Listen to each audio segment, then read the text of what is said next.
Audio Jungle.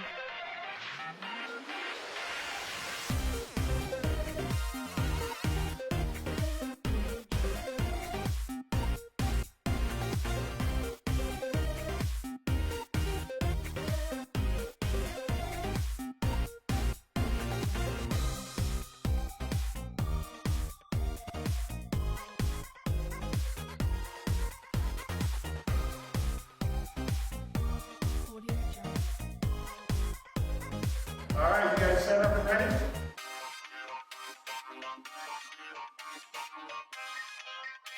Audio Jungle. 3, 2, 1, go!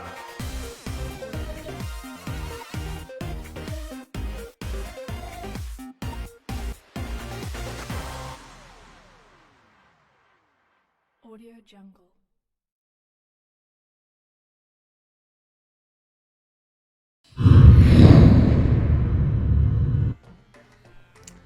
Hello. Welcome everyone. Checking my levels here, making sure everything is ready to go. Thanks everyone for joining.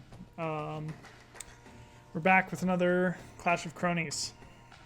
It's the end times. So I'm excited. In case it's your first time here, this is the Wacom Experience Center. It is a brick and mortar of sorts in Portland, Oregon, and we host events and we do workshops. We are a public space that's open to the public 6 days a week. Currently, we are not doing that because of COVID. So right now we're doing all these live stream events and just trying to connect with our community and hang out. So yeah, glad everyone's here. Cartoon Katie, how's it going? Here for cheese. Wacom Experience Center. I'm glad you're here. But yeah, I'm gonna be doing some animation in After Effects today, so didn't get quite as per usual. Didn't get as far as I always anticipated. But yeah, I'm gonna be kind of like showing a workflow. that's my cop out for today.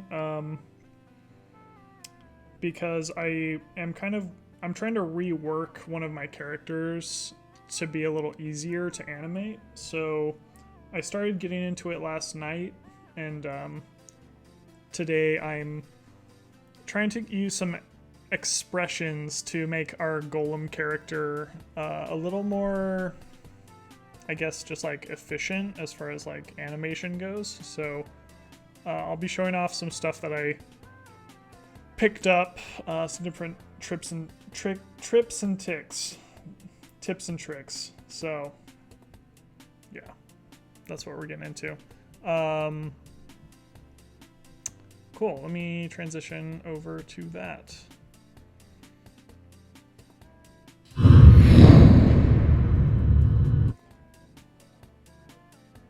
Big screen. This is at somewhat of a low quality right now. How's everyone doing today?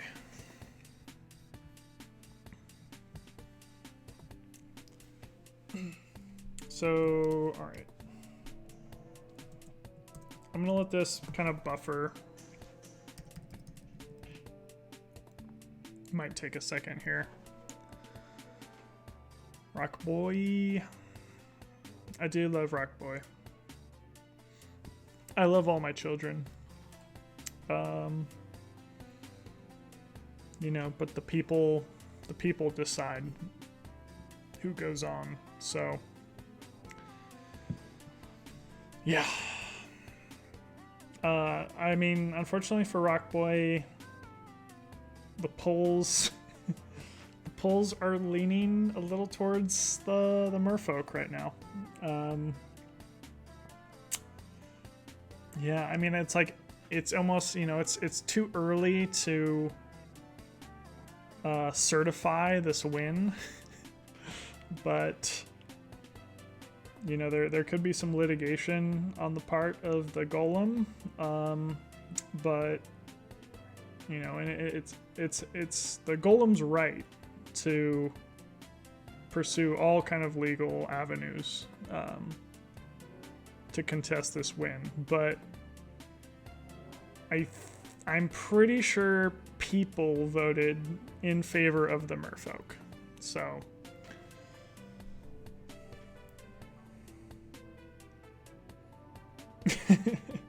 yeah, I know, you can't kill a rock because the rock just, I mean, it's going to reincarnate as another rock at some point, so. Alright, so okay, the pre-render is done, so now we can actually see what's going on.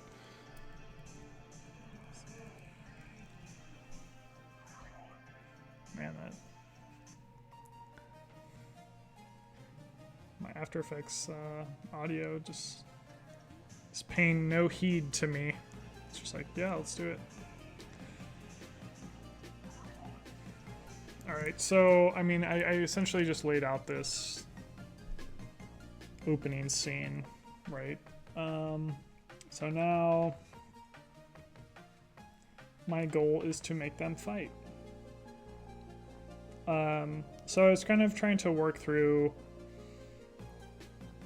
how, so since there's a lot of layers going on in this scene, this is kind of my workflow tips that I'm getting into here. So considering like my rig isn't, I think even if your rig was fully capable and like you had a, you know, a high-end PC that could handle all this, I think it would still be a smart idea to use pre-comps where you can, just because it just helps with the pre-render times and helps with rendering times in general, and I think just workflow in general. So one opportunity I'm seeing right now, like going into this, and this is something I've done in the past, is I will sort of I'll have the characters in their pre-comps. So like in the past I've done the golem has always been in its own pre-comp, and the other character has been in its own pre-comp, and then, but I will still be kind of referring back to this overall scene, just as a way to see, like, you know, where they're landing, like if they're contacting each other with these different swings.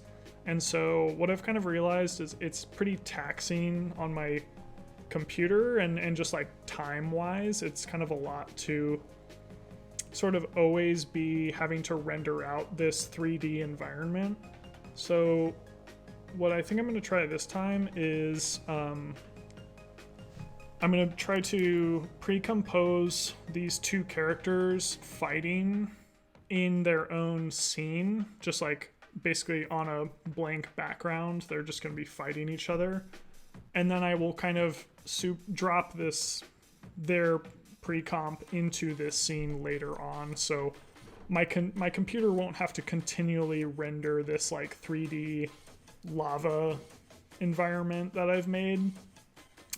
So it's, you know, it's just a way to save yourself like some headache. Like I always like to kind of act things out on the stage of, you know, where it's going to take place. So like, you know, as fun as it is to have these, you know, animate these like fighting on this scene and me kind of like seeing where they are in relation to the environment, I think it's just like, there's too much going on. So I think I need to kind of animate them like isolated from each other. So that's my plan. So yeah, let's get into that right now. You know, there's room on the table for one of these to win.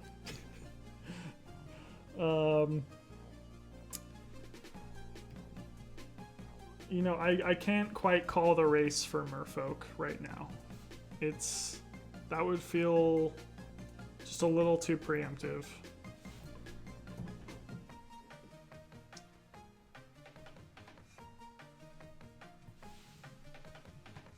Alright, so this is kind of where I will animate this fight here, and it's less exciting, you know, than having them fight on this cool background, but it's just gonna already I can tell my computer just like this is going just so much easier than what I was dealing with before. So it just makes it a lot easier to like make edits and just quality of life. Speaking of,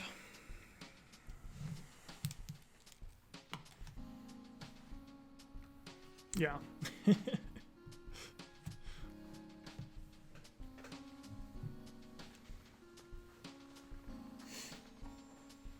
I know, there's been a weird theme with my stuff recently where, I don't know, like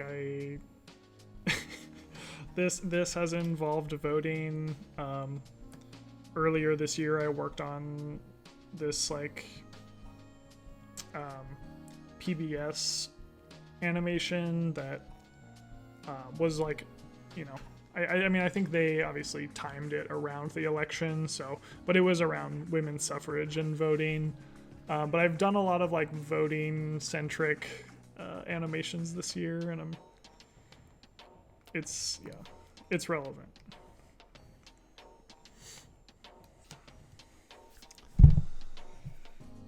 Ah, heck, a stream.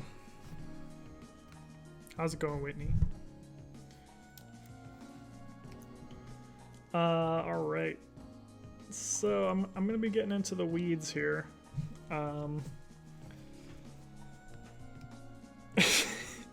I was like, you know, I will have this all taken care of, and then I can get to the fun part. But I thought it could be valuable to show, and I'm gonna try to get through it fast, what it's entailing to get this character to where it needs to be. Previously, this character has always been kind of difficult for me to animate, because I have essentially had to, like, I parented some of the pieces to each other. Like, I was able to create a very like loose rig, where, you know, like, you can think of a rig as like a sort of a, I don't know, like a paper doll in essence, where, you know, the parts that you want are kind of linked to each other. And this character is different because everything is kind of floating around. So like you want sort of all the pieces to like act independently of each other, because they sort of have this, what you would call like a follow through motion. Where, you know, everything is kind of, the keyframes are a bit staggered, so it has that sort of like bounce to it and kind of like delay. So the way I was trying to deal with that earlier on was I was basically just animating everything separately. Like, all these pieces just had their own unique keyframes. And that was just a lot of work. So I was able to And I sort of actually just stumbled across an expression from an Instagram account that helped me sort of automate this process. And I still don't have a full grapple on it, but the expression looks like this. Yeah, I don't know. I don't think I can really zoom on it. But it's, I think what the expression is called value at time. And then there's kind of some math that goes on that gets tacked on afterwards. And that's sort of just how like delayed it is and how much, you know, influence the layer it's parented to has. So it has helped, and so I'm gonna try to like copy and paste this expression throughout this character, and I think that's going to get us to a spot where it's easily animatable, and then we can get into some like punching and fighting, and hopefully that'll be a little more exciting. But yeah, I'm just gonna do that real quick.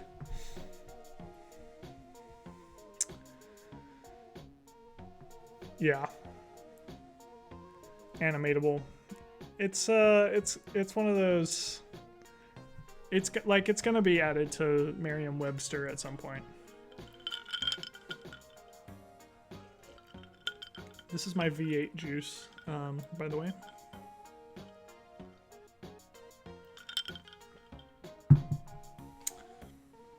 Gotta get those vitamins in there. So let's do this real quick. And by real quick, I mean probably an hour later. But so right now with the expressions added, right now, this is kind of the cool thing, is like right now the only layer that has keyframes on it, the only thing that I really had to intentionally like say where the position was, is the hand on this whole like left hand side, where it's this like these so all these different chunks that are like make up the shoulder and like the elbow and the little like bits of debris that are coming off of it. So right now all I had to do was animate the hand, and the kind of in essence the elbow and the shoulder kind of mimic the movement of it. So it's different from just like straight parenting, because then it would just be kind of a one-to-one, where, you know, you would see all of those assets or all those pieces moving as like kind of one continuous movement. And so this expression allowed me to get that delay again. So I was pretty stoked on finding it. It was kind of like exactly what I was looking for, and all throughout the creation of this character I was kind of like, there's got to be a better way. And I think this might be it. So I'm pretty happy. Let me test this expression out elsewhere. I tried it out on the head and the torso as well. So let me just try it on the other arm.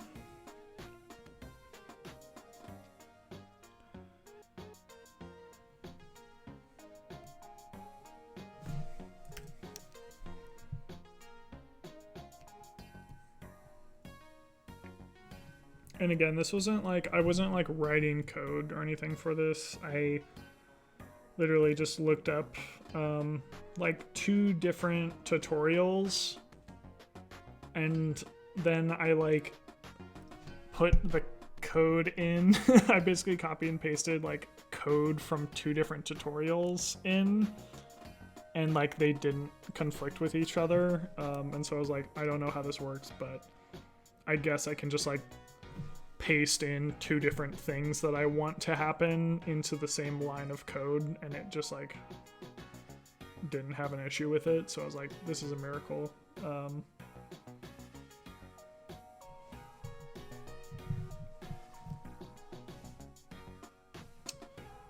so what needs to happen?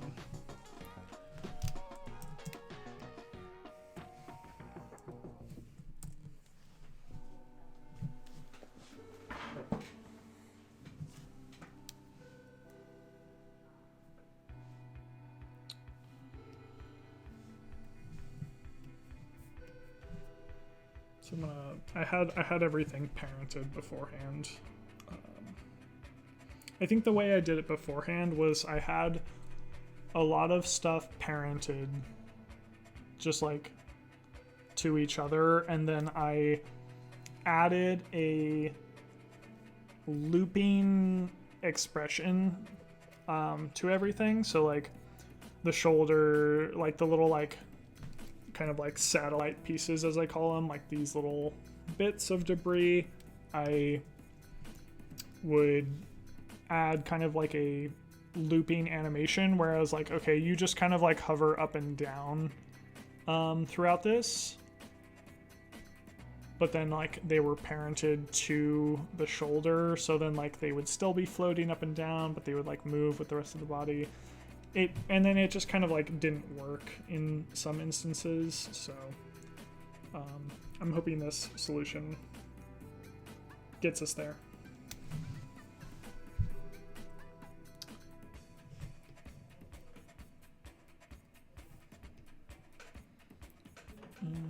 Alright, so let's parent the specifically the position value of the shoulder to the position of the sword. Or the weird, like, yeah, his little sword deal there. Okay. Does that work? So.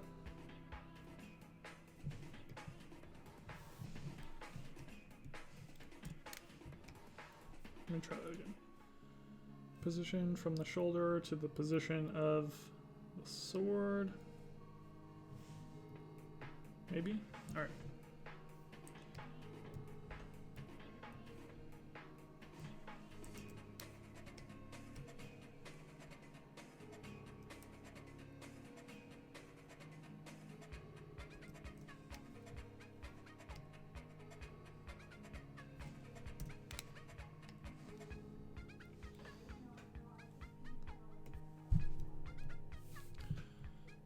It kind of does this weird thing where it like kicks out your drawing. I think once you sort of parent it and like give it this expression, it sort of assigns it a new value, and then you sort of have to like recalibrate where it is. And then, all right, so now if I move the sword around, let me just add some like fake keyframes.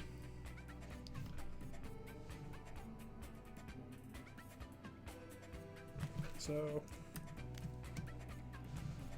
this is kind of exactly what I want, where it's like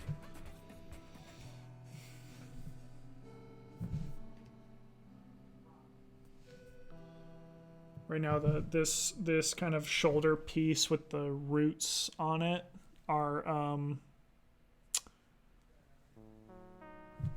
it's moving not at a 1-to-1 of like where the sword is at. It's moving about like half the amount of the sword, but it's still like kind of following the same direction. So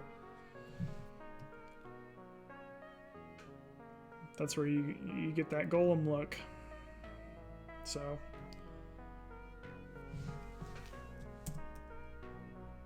I am very stoked on finding this expression. I feel like it will save me time in the future. Maybe it could really just be like I only use it in this one instance, but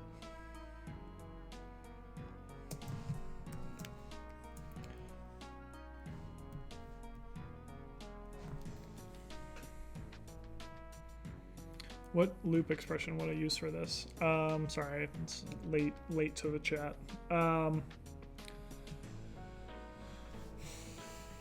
What did I use? So, trying to think. Let me just look back over here. So I have another copy essentially of this character. Oh no, this is bad. I'm showing my like messy hacks. What I had to do was I actually had to convert the expression into keyframes, so that's what you're seeing right here. It's just like millions of keyframes. That's not what you're supposed to do. So what I did, I believe, was I had, for this resting pose, I wanted there to just be like this kind of resting animation. I wanted that to just go on indefinitely, because like I don't know how long the intro is gonna take, you know. This intro took a long time. It's like there's at least like 15 seconds where this character needs to just be in its like resting pose. So I think like all of those pieces, I just did a loop animation or a loop expression on. So like all the rotation keyframes that are happening in the legs and like the position keyframes. But as far as the actual expression itself, I believe I just used the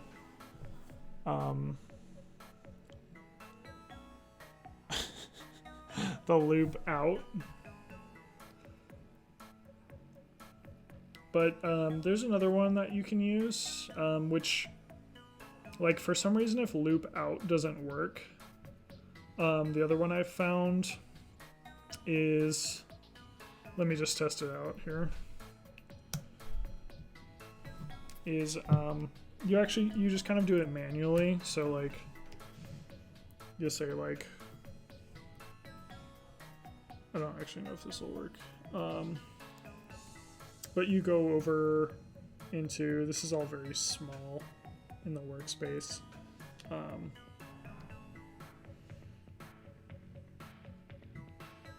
That's not already had it. Where? Oh, sorry. Yeah, you use the ping pong expression. So let me see. Oh yeah, so you go option, click, and then you click this little like arrow over here in the position properties, and then you go to property, loop out, this menu here, and then where it says cycle, you type in ping pong. And apparently that's something that like Java recognizes. So right, yeah, so like right now, I guess that is working. Ping pong meaning instead of cycle where it starts over at the beginning, ping pong is you know, it bounces back and forth between those two keyframes. So ping pong is pretty huge. I use that a lot. But yeah, going into like, I think because they added this recently where it's just like, if you hold option, you click your property and you click that little arrow, is like technically these are kind of all of the expressions that After Effects recognizes. So there's probably more, but like, I don't know, like for me, expressions always felt like super foreign because it was just like, oh, like weird. It recognizes the word ping pong. Like, what am I don't understand this language at all. But like the fact that it's all kind of like in there in that menu is kind of nice. So hydrate, lots of hydrating. 5 hydrates. Gotta drink my V8 juice.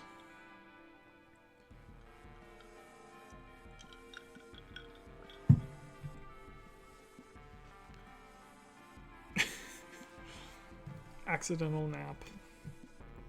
Yeah, that'll happen.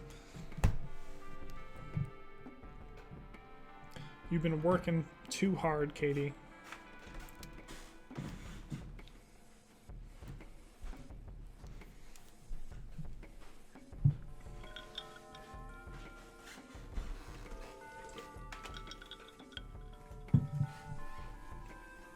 Sponsored by V8. Alright, okay. I really want to get this to a point where it's not just us staring at this, like, void. So, I'm gonna try to get us somewhere.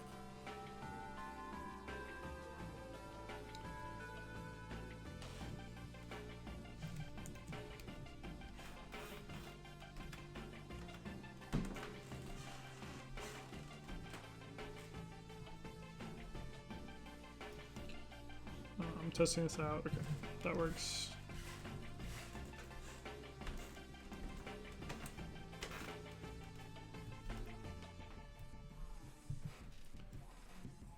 So yeah, I'm hoping that this works out in the action sequences. Like this whole expression deal is working out great right now with this resting pose, but hopefully it translates to when he's stabbing.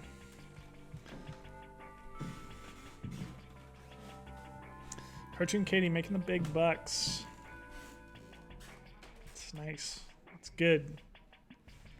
Somebody's got to do it. Just remember us when you blow up and you're driving around in your yacht.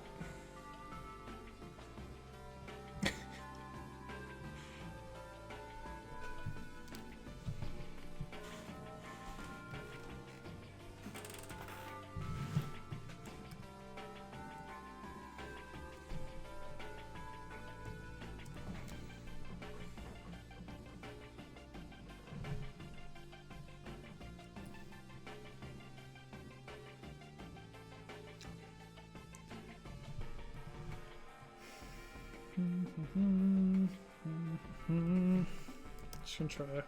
Oh no. Just gonna try to copy and paste some stuff.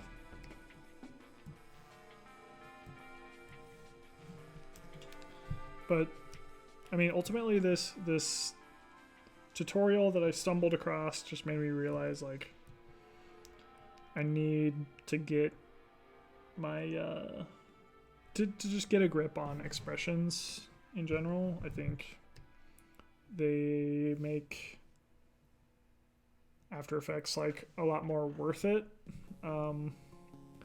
because if you're spending a bunch of time like keyframing stuff and like, I don't know, like with this one like side project that I'm working on, it almost feels like I'm doing frame by frame but in After Effects, and so it defeats the purpose of After Effects. So like, I don't know, just like use the efficiency tools and like try to understand them.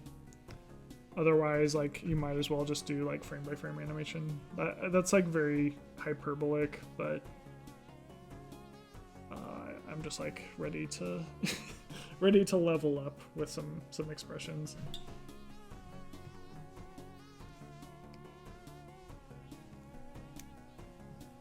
This had a loop now.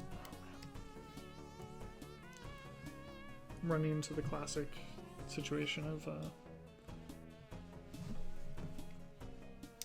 where you did a bunch of weird hacks to try to like save time, and then later you approach a project and you're just like, what's going on here?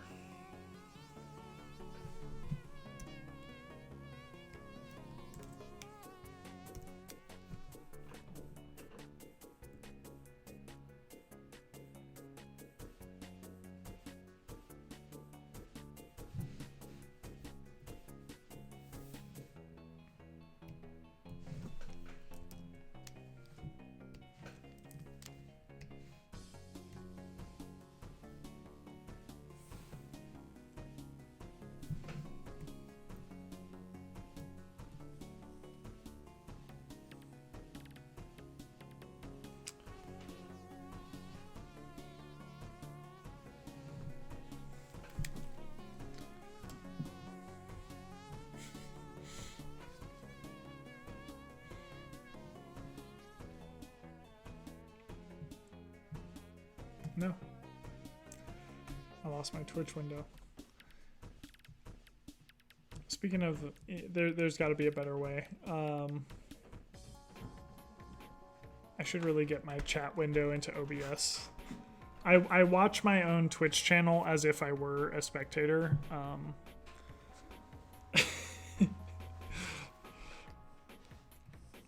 But you know, it's fun. It's kind of like the same thing where whenever you send an email, you click the sent folder and you see what it's like to witness an email from their perspective. You know what I'm talking about?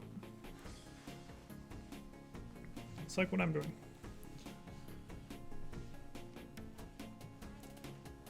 So.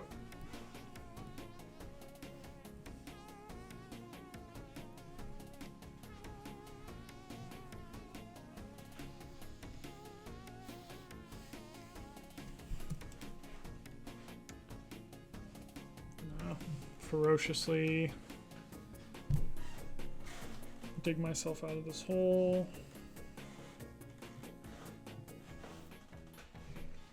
Yeah, I guess I just haven't spent that much time in OBS. Yeah, apparently not.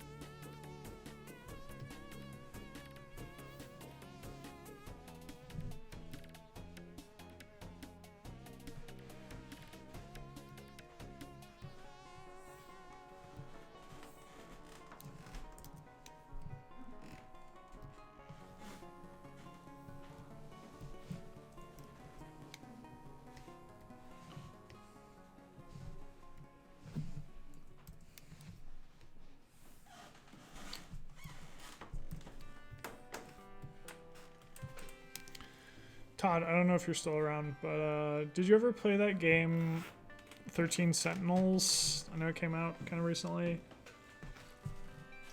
But when you were doing your Persona 5 stuff and talking about like dating sims and stuff, and in concert with it being a game of the year kind of awards, TGA last night, I was like, I wonder if Todd played that game. Because it looks cool. Like cool, but like, you know, a very, very anime nerd, you know, which I'm not above or against at all. But I was like, you know, I feel like that was a game he would play. It's basically, it's kind of like dating sim slash Pacific Rim kind of thing, where there's like aliens and there's like a strategy going on. I don't know how to describe it. Okay. Did I do it yet? So I mean, this isn't the movement I want at all, but I just want to make sure everything is like kind of linked to each other.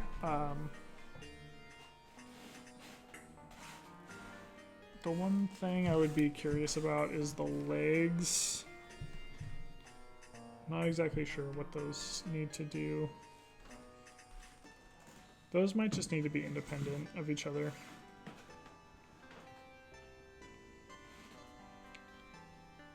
Steve.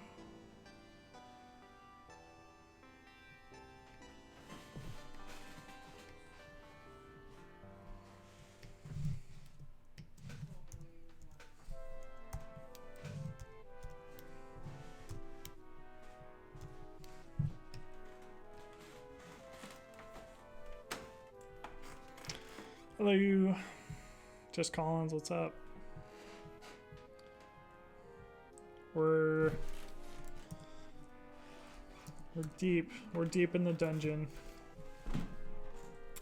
Trying to figure out how to get this guy going.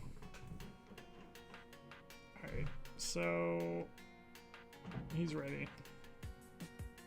He's ready to fight, I think.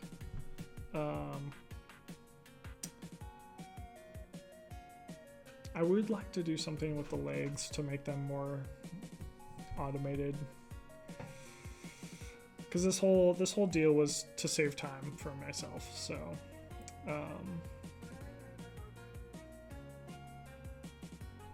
so what that would look like. I guess they could just be parented to the leg. Stop. Okay, well, let's try this real quick.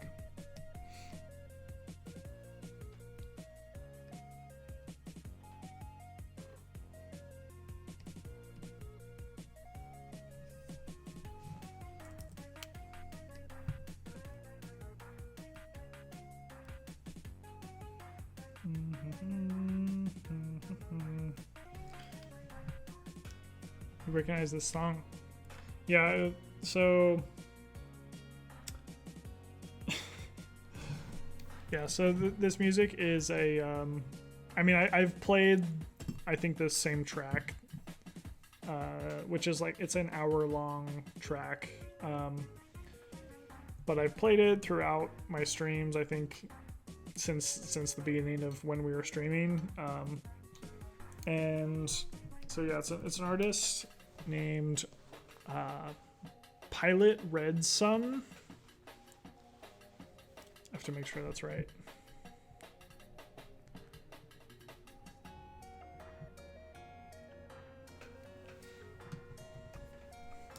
I have a keyboard over here.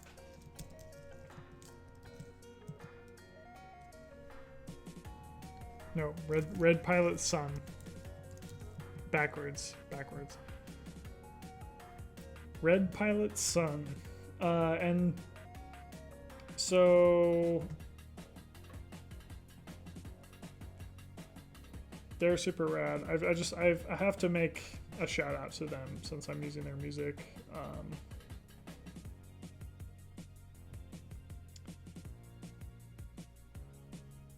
Thank you, Disney. So they make really weird animations that I love. Like, they're very uncanny. They're super weird. like slight realism.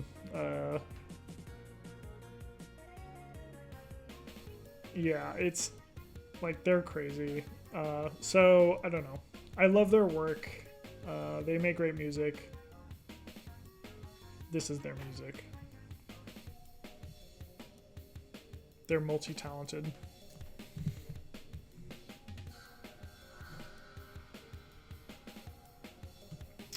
Let's see here.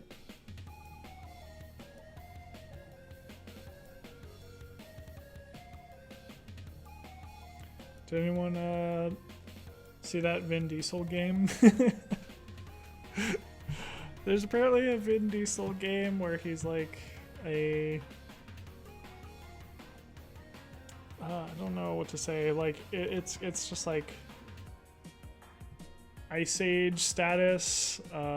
Yeah, I saw that and I was just like, what is going on here? Like, I mean, I liked Vin Diesel in like Chronicles of Riddick. I thought he was cool there. But yeah, I don't know, that one just kind of hit me out of nowhere where I was like, that's a weird one. Yeah, exactly. Yeah, the like Butcher Bay or whatever, that one was cool. I definitely was like, yeah, this is like a Horizon ripoff, but less cool looking, because Horizon has like the kind of like future primitivism kind of going for it, but this one is just like similar to like Far Cry, whatever that one was, where you were just like going around like killing saber-toothed tigers. I haven't played the art game, so I'm kind of out of the loop on it. But I just saw Vin Diesel and I was like, that's weird. Haven't seen Vin Diesel in a while.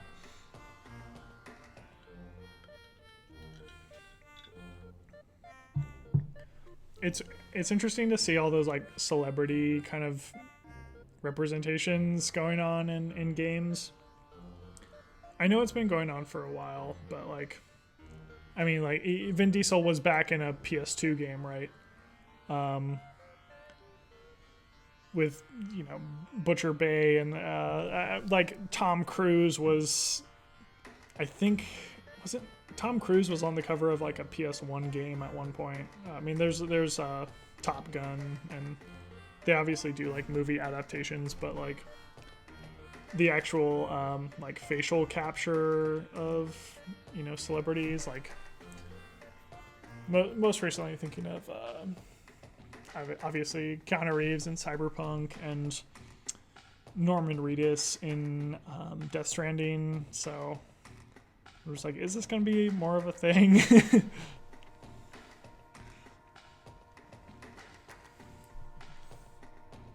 It's like a Hollywood merge with video games.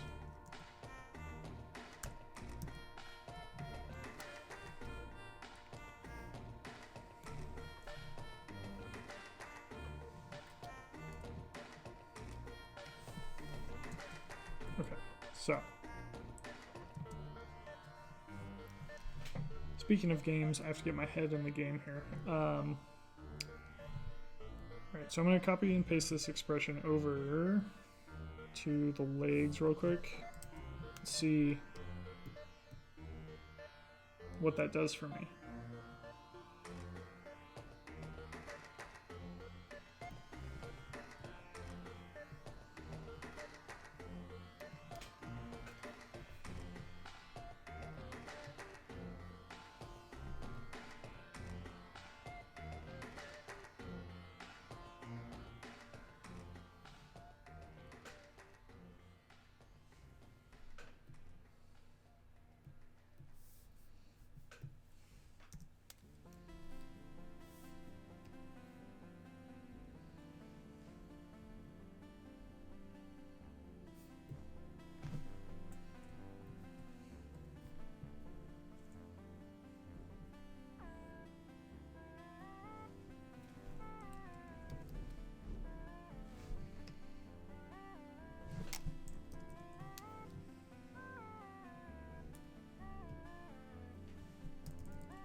What's up, Daryl? How's it going? Doing some After Effects work here. Trying to get this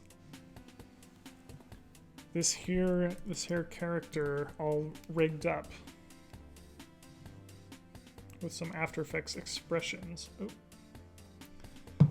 And with that, I destroyed my workplace, which is very easy to do. So you usually go to workspace and then reset standard to saved layout, and that should save you.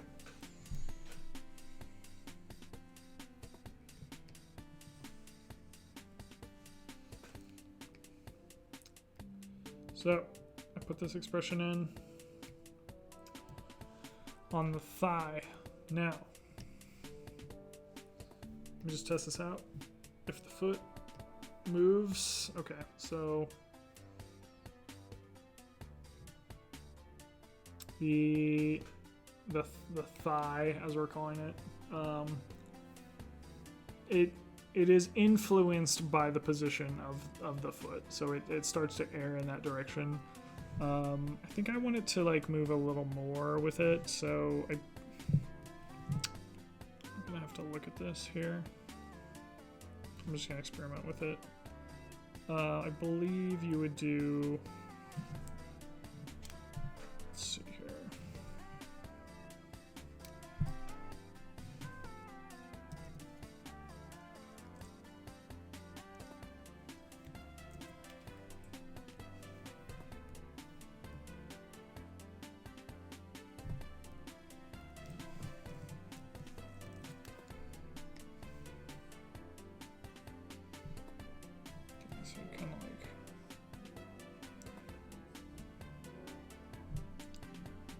this value that you divide it by, I guess, sort of helps determine like what influence it has. Okay, so I mean, I'm not pretending to fully understand these expressions, but it's sort of a matter of just like once you paste them in, you know, there's some values there, and so like as long as you're just able to experiment and like tweak with those values, you can get kind of an outcome that you're into. So I think that is okay for me. I'm just gonna paste this into the other leg, and I think this character is pretty much set up so that there's only, I would say, 1, 2, 3, 4 different things I actually have to animate, and then the rest of the body should sort of like chain together, and through those expressions they should just sort of do all those follow through animations that I was otherwise manually doing. So yeah, it's exciting.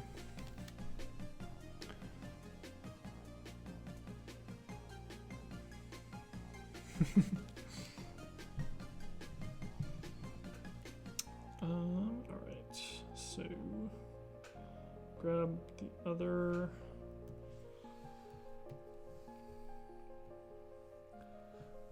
So I'm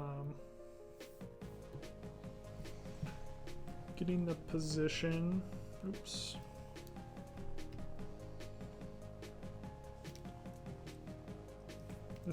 This like column here that is making up the thigh. I'm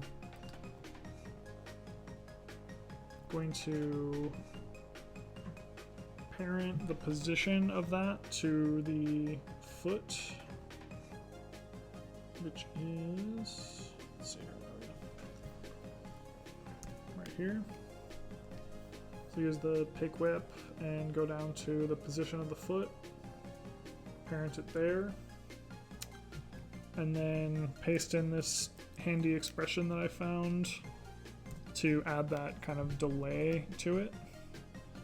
I know for whatever reason I have to sort of like reposition where that one was after I paste that position in, or that expression in.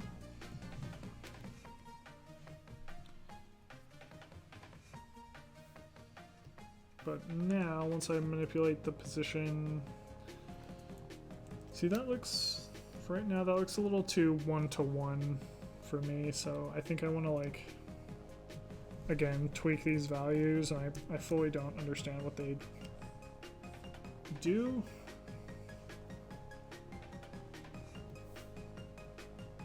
Oops.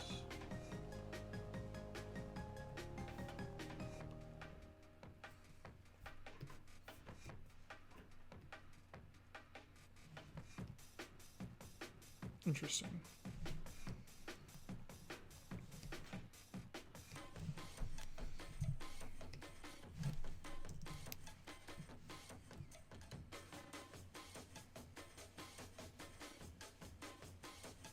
I think that's good enough for me. There's like a bit of a delay there with like the foot moving and then the thigh kind of like following through. I'm sure it'll look better once I actually intentionally animate it, but yeah.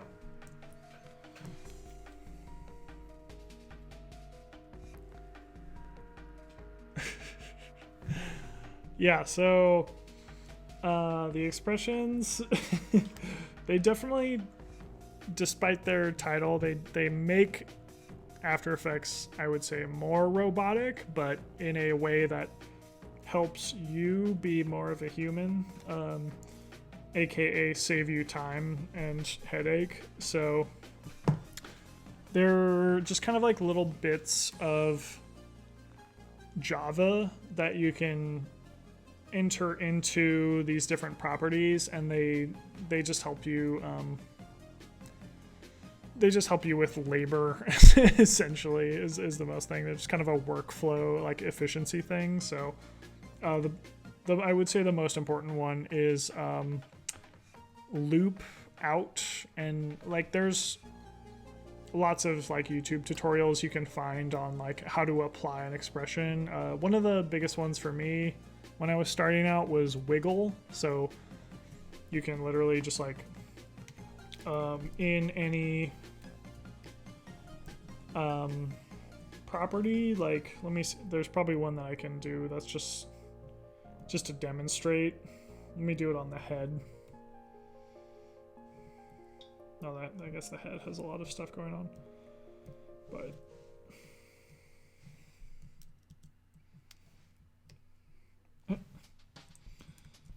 let me yeah, let's just make a new layer.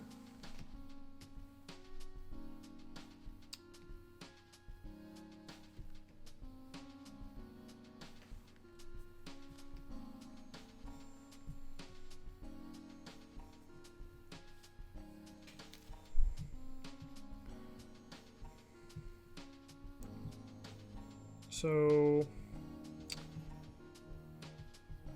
this lovely star that I've made here, like let's see here. So I'll do it on position. So if you hit like on this little stopwatch where you're gonna set a keyframe, if you hold Option or Alt on PC and click it, it kind of creates this little drop down sort of like text field, and this is where you can enter JavaScript, and there's a lot of different, like it's kind of esoteric, like you just like you can't really just think of something and be like do this and like have it work. Obviously you kind of have to look up a tutorial or some kind of yeah, mostly tutorials, and just like figure out what you want to do. But some of the most common ones are like, I would say the one that I learned early on that helped me a lot was wiggle. So you just type in the word wiggle, and then there's parentheses, and you have two different sort of values you can input. So one of them is the sort of frequency, and then the other one is the amount. So if I type in wiggle on the position, and then I zoom in on the star, and so now without me like doing anything, like I haven't animated anything, I just put in this expression, but now it's telling this star to sort of just randomly move. And so you can apply wiggle to a lot of things, like and you could increase the duration or like the frequency quite a bit. So just be like, make it like super sporadic, like otherwise, I mean, it would be hard to, it would just take a lot of time to animate all of that. You can always like input your keyframes and then copy and paste them, but this is just a way to automate it. So wiggle is huge. I would say like wiggle was the only expression I used for a long time until I figured out that there was like some other ones, but it's just a good like gateway into understanding expressions. I would say you can use wiggle on the opacity as well. So if you hold Alt or Option on Mac and click the opacity stopwatch, and then you get this little drop down, and then you say wiggle parentheses yada yada. Again, you kind of just want to play with these keyframes to see what they do for yourself. Again, one of them is the frequency and sort of the timing of it, and then the other is the amount. So I believe if I did this, it's going to be like kind of a strobe effect. So I added the wiggle expression to the opacity, so now it's just like I don't have to keyframe all of this individually, but like it can be very helpful for I don't know, just like effects that are going on. So yeah, that's sort of like the basics of expressions. The ones that I'm adding to this character again are kind of like expressions that just like make other pieces sort of follow each other, but with a slight delay. And again, it just saves me on having to like animate all of those individually. So yeah.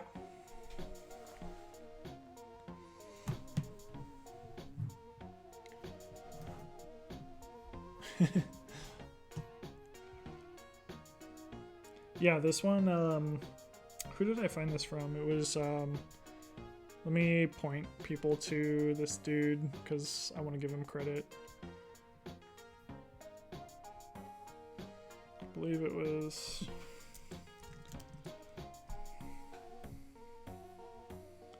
Oh, my meme pages.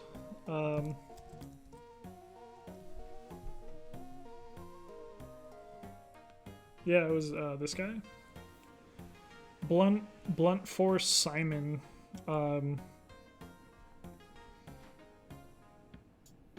He had somewhere in here.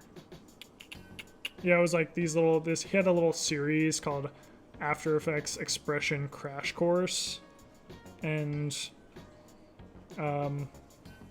even like this little animation here where it's like this little dot following the other one around was just like super cool. So big help. And that's what I learned in his little Instagram story was like essentially all I'm using here. So but yeah, I should organize my layers. So now that I've kind of like parented everything where it needs to go, and I've added those expressions to add that kind of delay effect, I sort of just need to call out like the specific layers that I really need to pay attention to. So right now I have like a kind of a lot of different colors going on. I'm just gonna put these all as like lavender, and then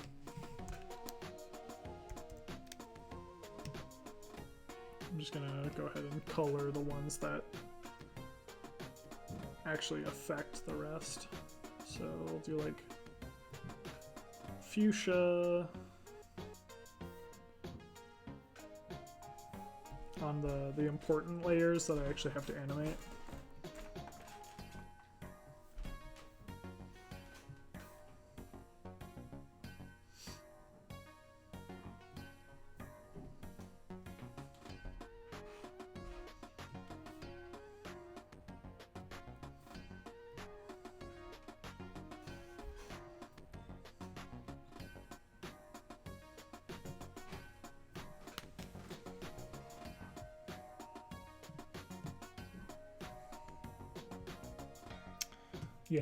Yeah, I mean, I'm not the expression master, but I like it's making me realize just I think how much it could save time wise. So I'm like ready to dive into a formal expressions course just to help, you know. And it's not necessarily like, I don't think it's necessarily like it's not like a lazy like hack where you're just like, I don't want to work that much. But it's more of like if you can automate stuff just to like get I don't know, like some of the stuff like out of the way, like your projects can become more, and you can get more done. So it's just like if I have to spend time on all this like minutia of like making the rocks like follow each other in that kind of like follow through motion and be like act how I want them to, if I can just get that done in an expression, then I can focus on like the bigger picture of this animation.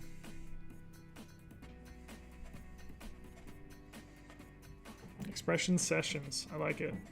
I mean, I will only take on that title once I like fully have a grasp on expressions. I'm gonna take that expressions course on Motion Beast. Definitely need to do that. Okay, so foot. Let's do cyan.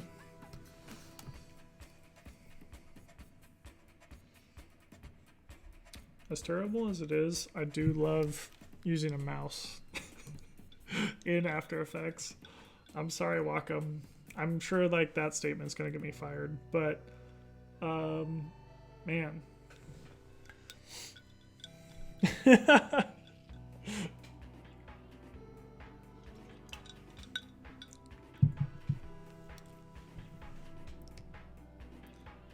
No, it's great. It's great. I'm trying to backpedal now. That wasn't true. No, I just keep finding myself, I like keep using my trackpad to like grab things.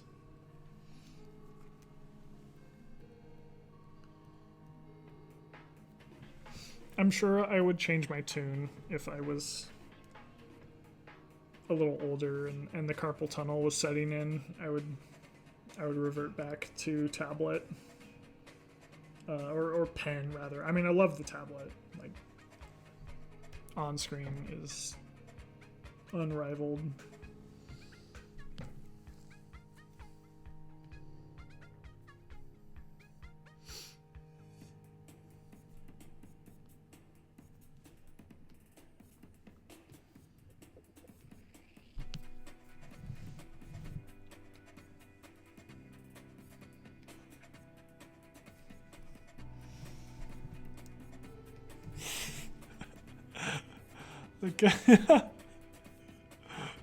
Carter was a good character. Yeah. R.I.P. Wow. So this is the fruit of my labors. Is after doing all those expressions, which I felt like was a lot, when I hit U on the keyboard, it brings up all of the keyframes that you have in any property, and I have like, there are so few keyframes in this very layer heavy character, so that's kind of what I was going for, and I'm pretty stoked on that. So mission accomplished. Despite this looking a little dry, I'm very happy with the result of this. So sorry, not sorry. Now I need to actually make these guys fight each other, and so yeah.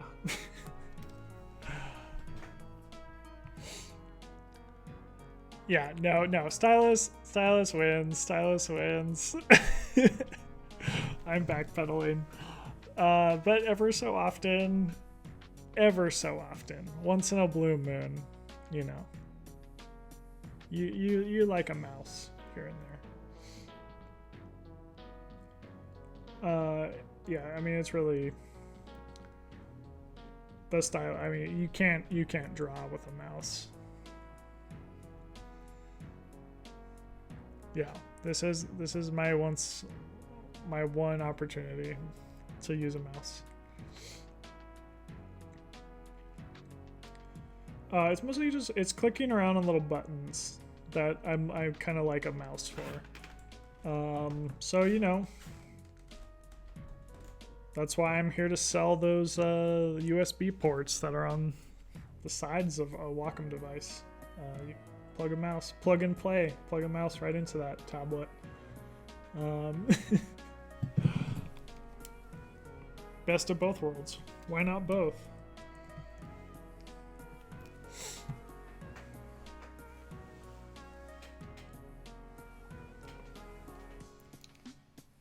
Okay. I for real have to make these fools fight each other. Here they are. Now.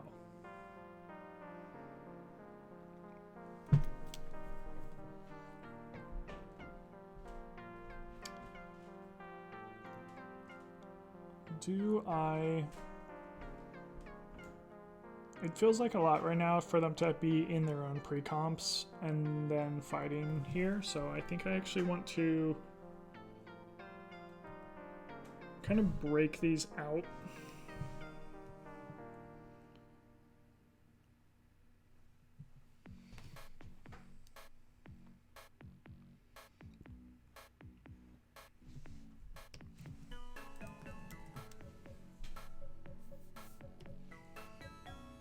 I'm just gonna see what this looks like. Oh my.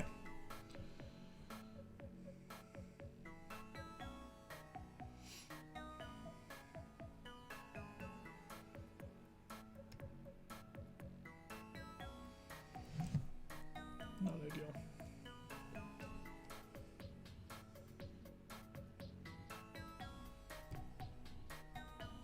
Okay.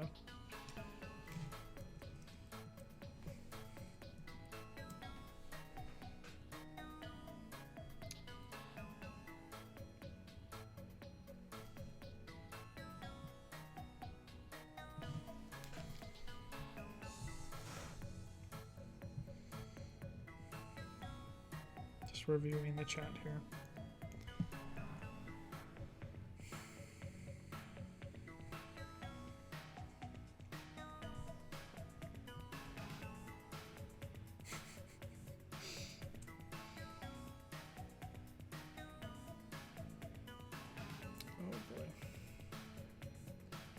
Unforeseen complications. Okay, so apparently my pre-comp was like very scaled down.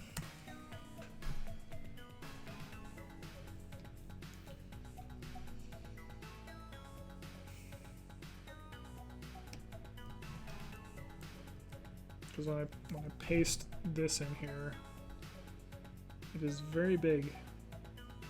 And it's also like out of place. Ooh.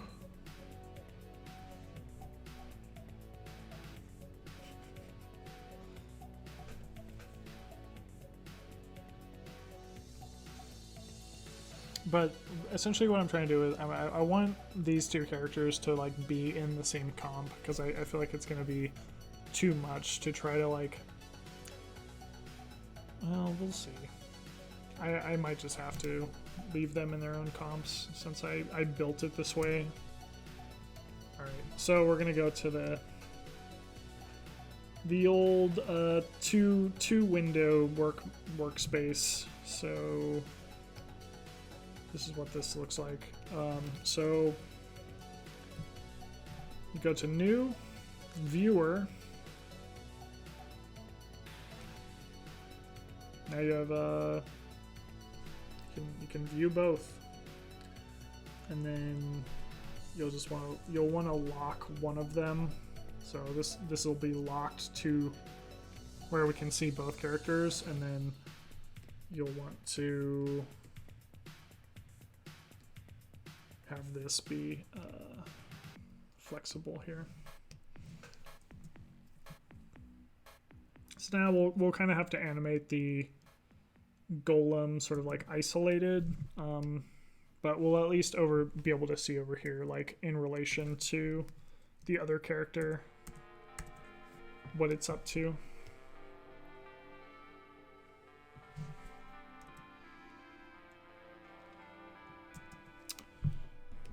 Right. So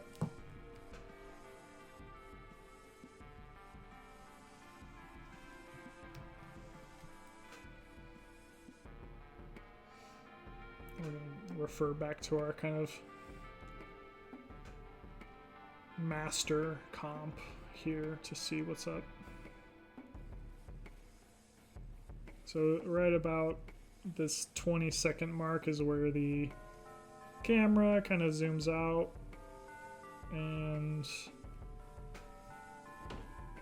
now we anticipate the first strike to be made. So wherever you are at in the timeline on any given comp, if you move to a different comp, it'll kind of reflect that same time. I don't know if that made sense or not, but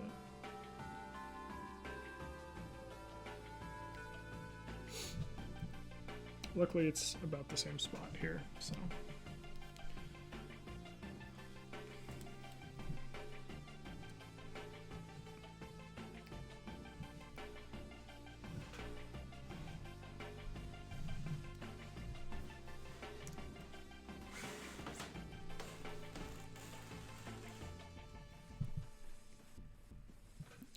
So now that I've labored over this and also labeled my layers, like kind of color coded the ones that are important, I'm gonna start stabbing. Again, I think it's too early to call which one of these folks won, but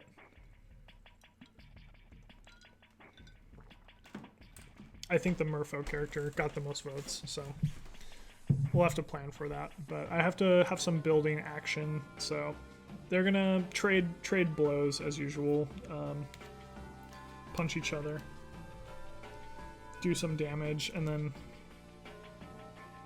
the Merfolk will have to do the final blow. And I'm imagining it's going to probably end up, this rock guy is going to end up in some lava at some point.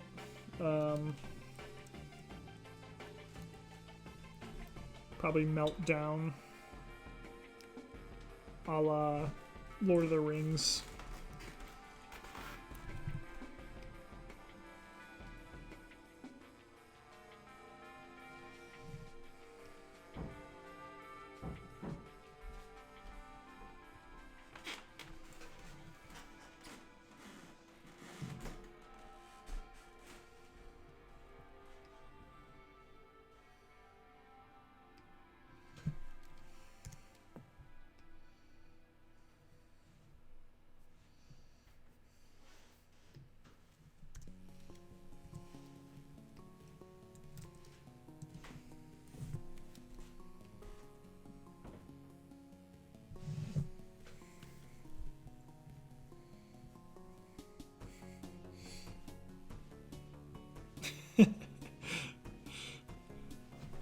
Is that a episode 3 reference?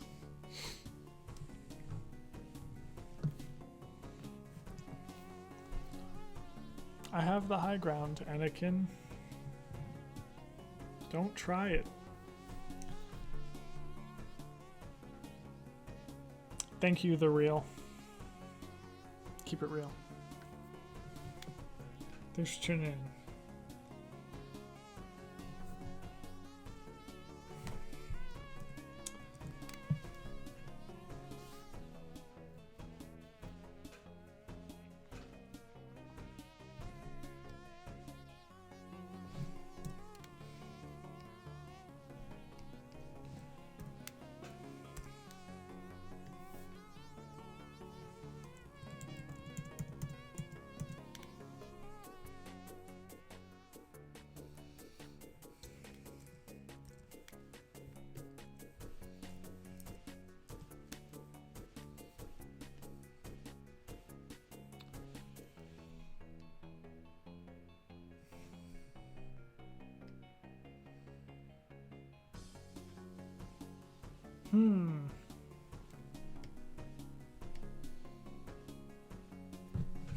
I see.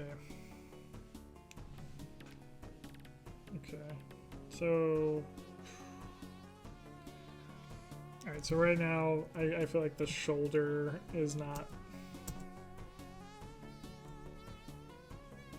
Maybe... Let's see. This expression thing is going to take some finessing.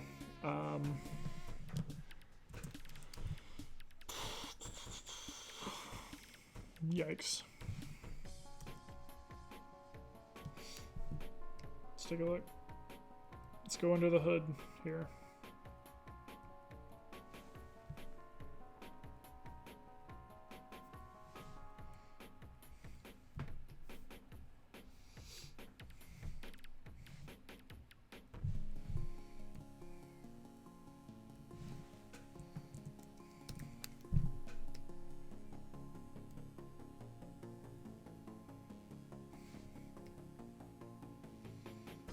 So let's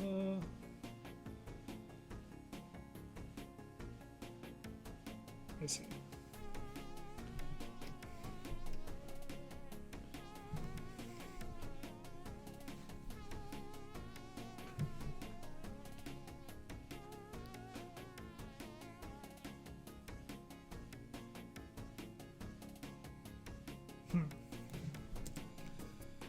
Interesting, to be sure.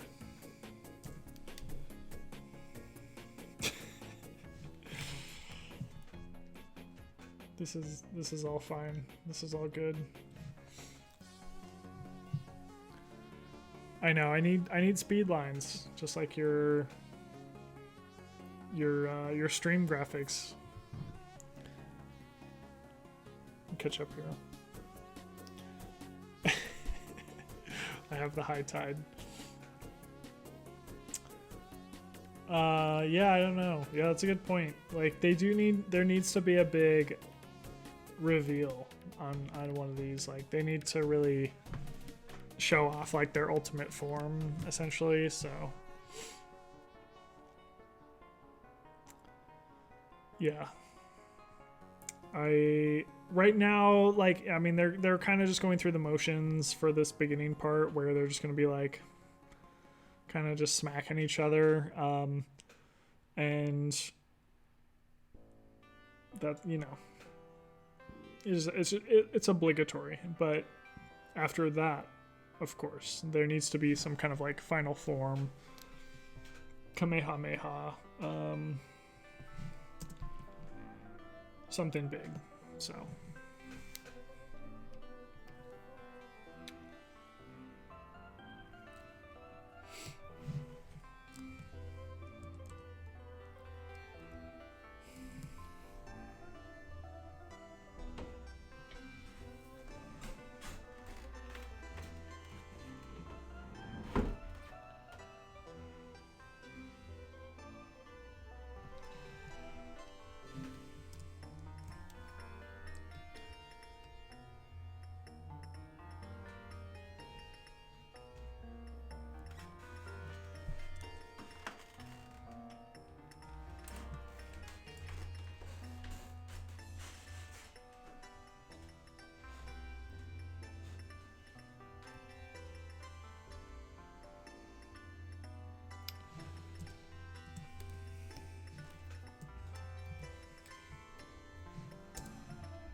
I think what I need to do here is work in the round, as they say. So I'm gonna go with big movements first, because I'm getting a little caught up right now with I don't think the golem movements are convincing right now. So let me go to here, and then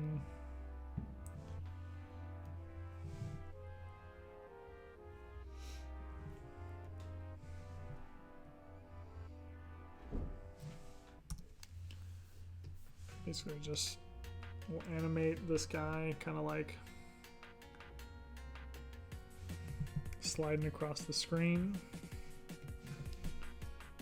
Go into the motion graph and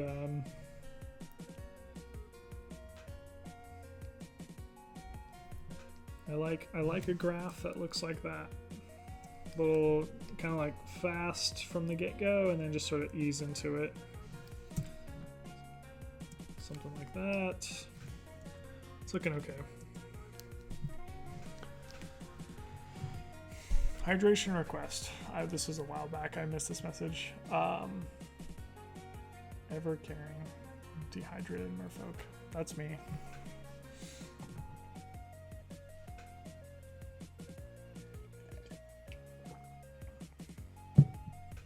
I've always been told I'm like that Disney Channel original, the merfolk. I don't know what I'm talking about. What was it called? Disney Channel mermaid movie? Oh yeah, 13th Year.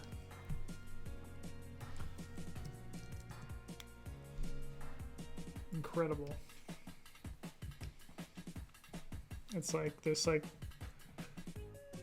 13-year-old that like starts turning into a mermaid. I've always related heavily.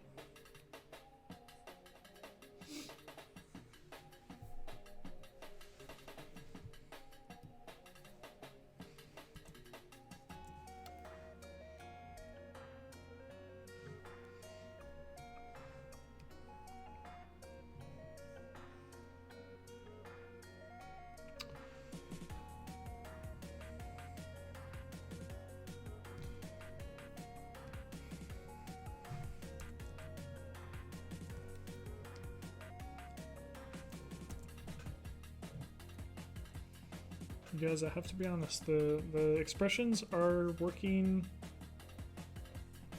not quite as I wanted them to.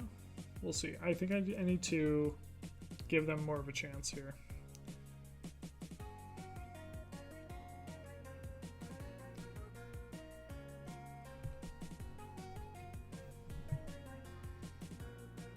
Let's try moving the hand back.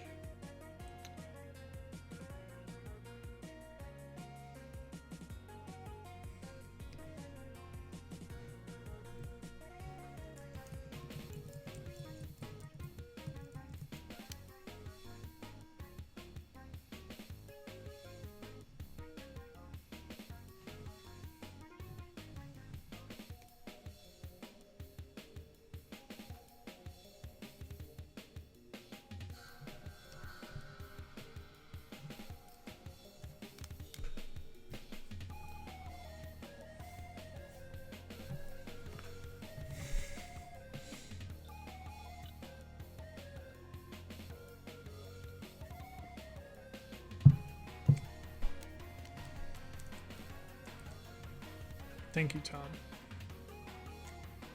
Very, very sweet of you. I am less convinced, but I'm trying something new, so it was an effort to save myself time, and may or may not shake out, but I'm gonna keep plugging away here. So let's see here. The foot, I want to move.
This is extreme.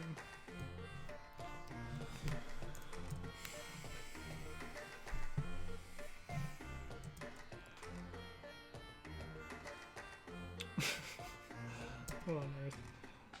This goes to show you that nothing can truly beat painstakingly handmade animation, or for that matter, you know, like me individually animating each piece of these.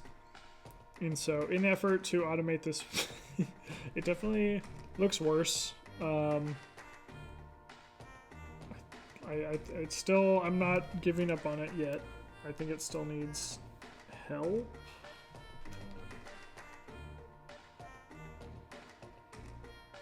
But it is less good, if I could say that. I'm just kind of doing like an easy ease across everything because that's easy. Ooh, looks bad.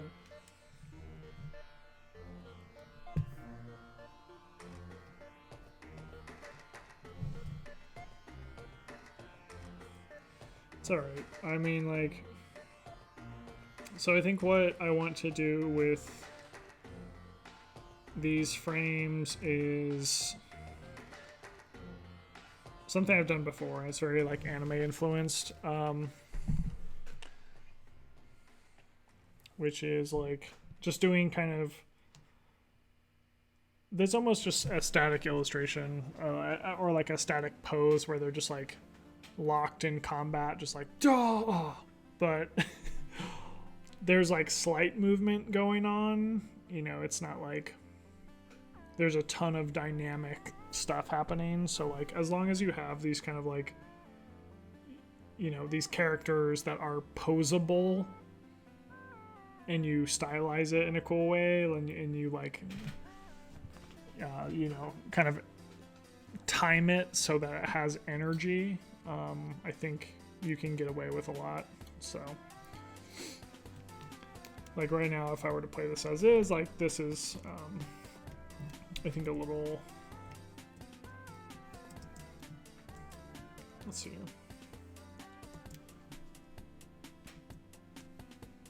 I'm going to do a lot of like camera movement. So let's actually look back at our scene here, just as like a way to kind of like show this holistically.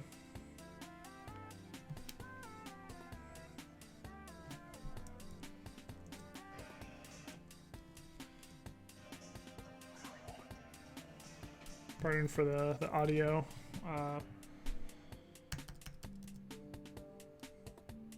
Maybe. Why isn't that coming through my headphones? After Effects doesn't. Let's go to audio hardware.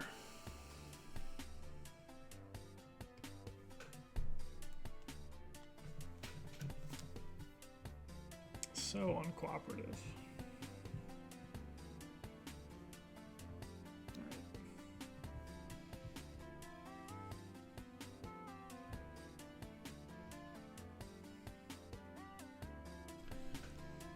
Even with something as simple as just like plugging in a different headset, it's just like After Effects is just like, you didn't tell me you had AirPods, so I'm not gonna recognize that until you tell me specifically. It still doesn't even work.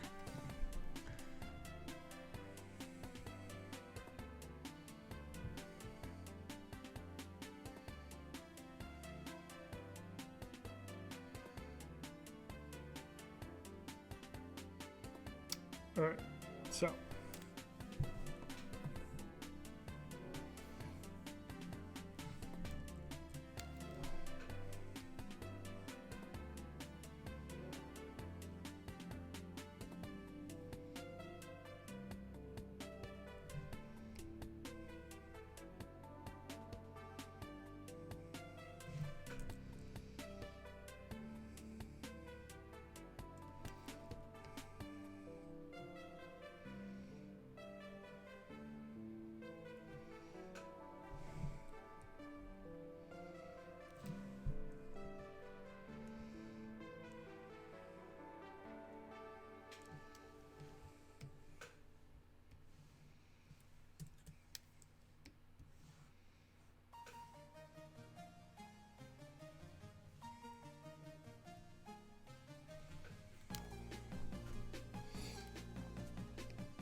So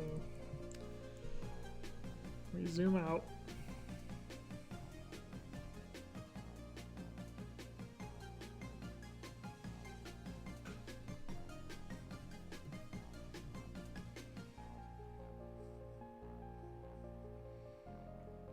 And then Golem goes in for first blood. First blood. So let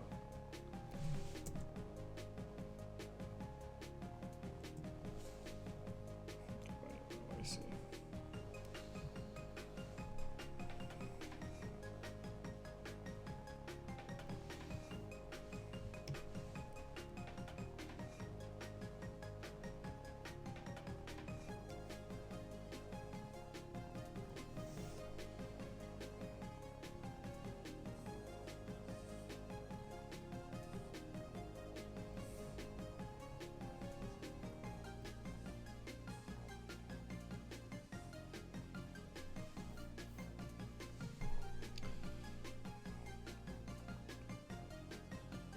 Stab. And then I have all my kind of like secondary movements. So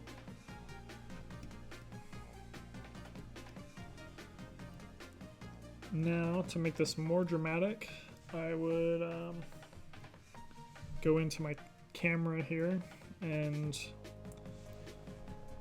I like a zoom.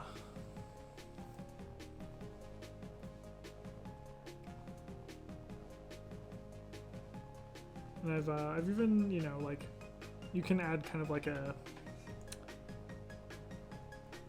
sort of a screen wipe almost, or like I don't know if it would be called a like a T star or something, where it's just like big shiny thing that sort of kind of like disrupts the camera movement. Okay, let's see what this does.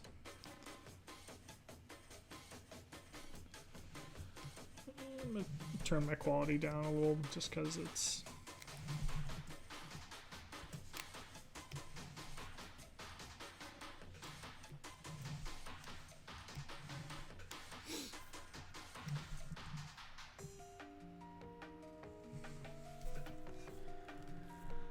Golem has haste. Absolutely. Todd, I didn't know you were. Well, I actually did. No, I remember you bringing up Magic at some point. I'm a big Magic nerd myself. I mean, like,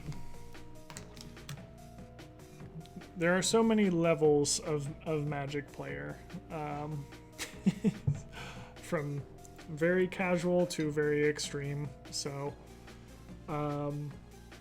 I mean, like, me personally, like, I kept up with Standard for a while, kind of like through, yeah, right, yeah. I really like Commander. Commander is kind of like, I think the best, like, sort of, I mean, it started as a fan format, right, but now it's very recognized by Wizards, but like, even in Commander, there's like varying levels of like seriousness. Of course, you know, there's people who buy their or have like very strong decks. I played Standard from not terribly long ago, but like from Battle for Zendikar. So not the most recent Zendikar block, but Battle for Zendikar through, I think I stopped right before the like Pirates one, which was what was that?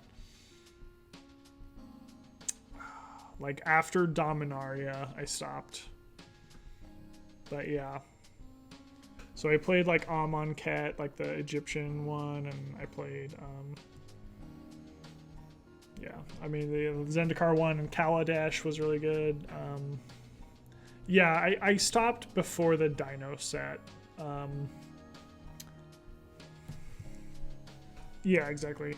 I kind of honestly I was like a little turned off by the Dino pirate aesthetic, and I was like, I'm okay. That's a weird combination of things. But I mean, it was good. I'm sure.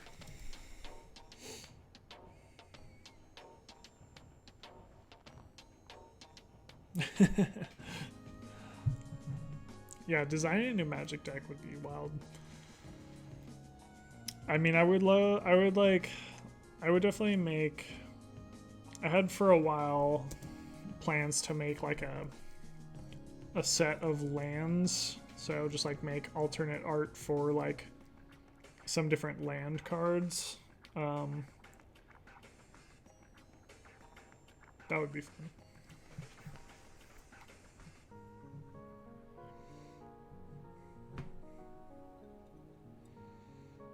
Nice. Yeah, so you were more like a little more OG. I played more of the kind of recent stuff.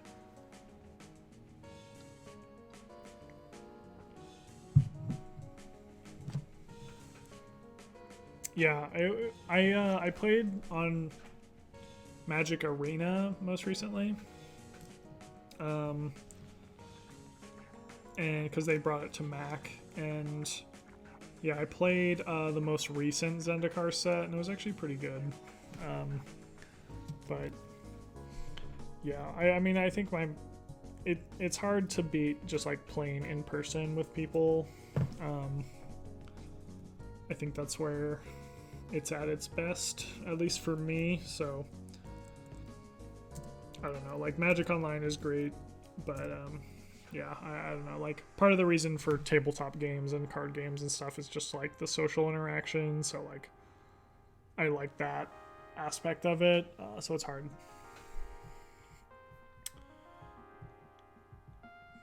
Okay.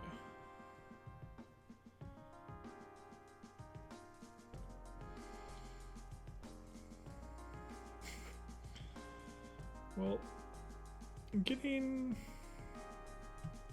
Let me turn the quality up a little.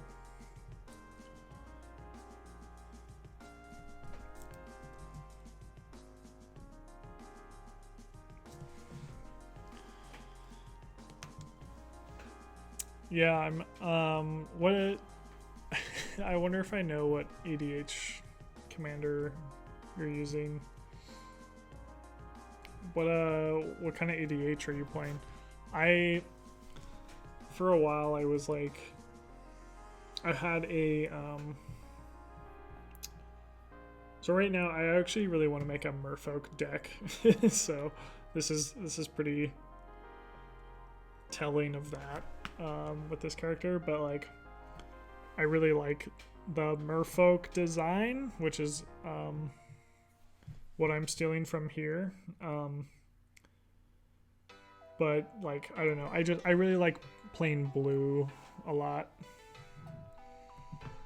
Blue, and I like blue green, I like blue black. And like I think I always like I have blue somewhere in my color combo, just because it's blue is kind of reactive, and I like that play style.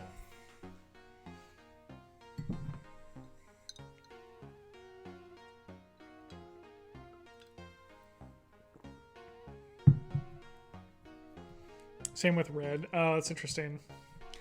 See, red is something I don't always reach for. Like, again, I mean, in the same way that I like to have blue in any color combo, I like blue-red. So I like wizards and playing like the kind of like spells decks. But yeah, just like red, I can't. Red is totally different. Red, white, black. Ooh, that's spicy. That's very aggro. Angel, dragons, and demons. Yeah, dude. It goes hard. I can imagine.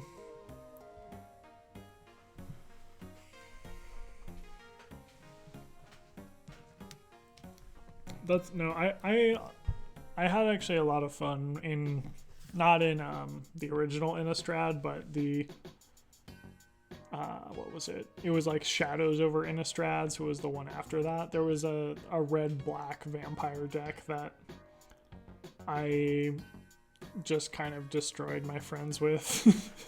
It was really brutal. Like, red-black is so oppressive.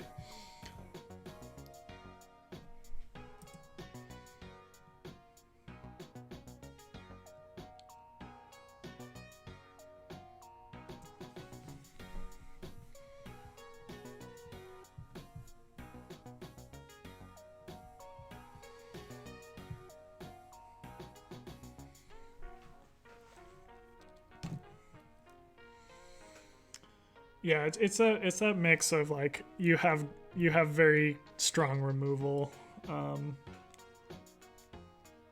and then in concert with just like being very aggressive.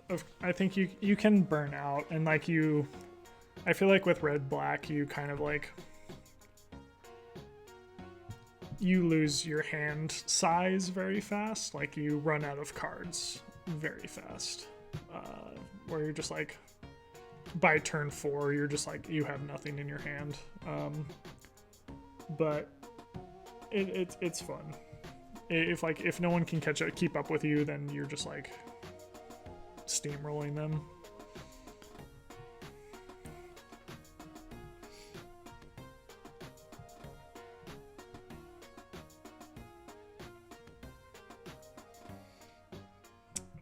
So I'm actually going to refer back to this comp.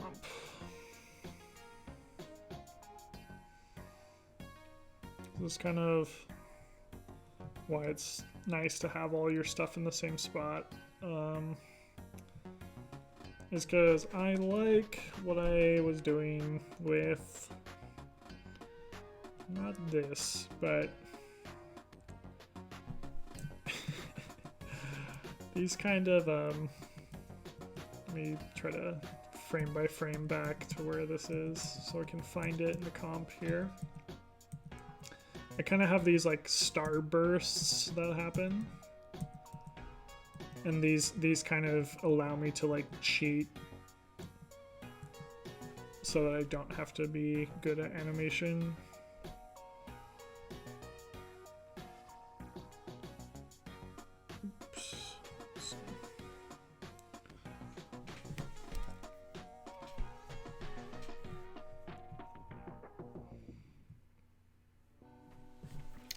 I know, yeah, that's like it, I don't know, that all I think the only color combo, because like, yeah, like red black, you're super aggro, you sort of burn through your hand super fast, and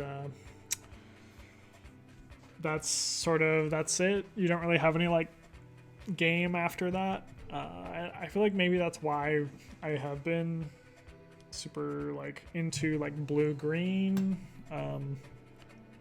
is just because it is the opposite of that, where it's just like slow start. It's just like it's a weird like investment kind of deck where it's like steady growth and like winning over like gradual sort of advantage over time. Because it's just like you just outvalue people, or just like, I draw cards every turn and I gain life and I like play extra lands all the time. So I've been feeling that more recently, but is this what this is? Yeah.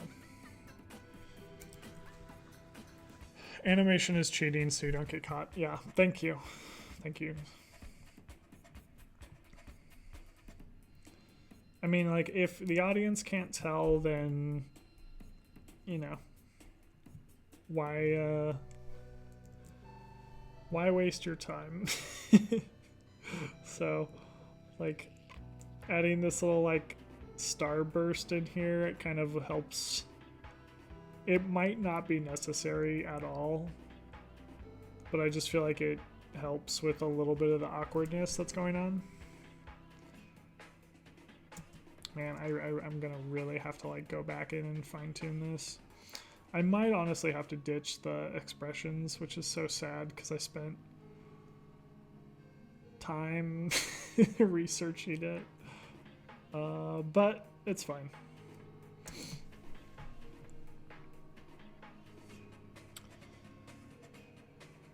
Now the mermaid has to, the merfolk has to react.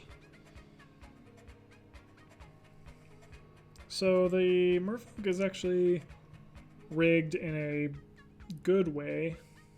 The golem was very experimental.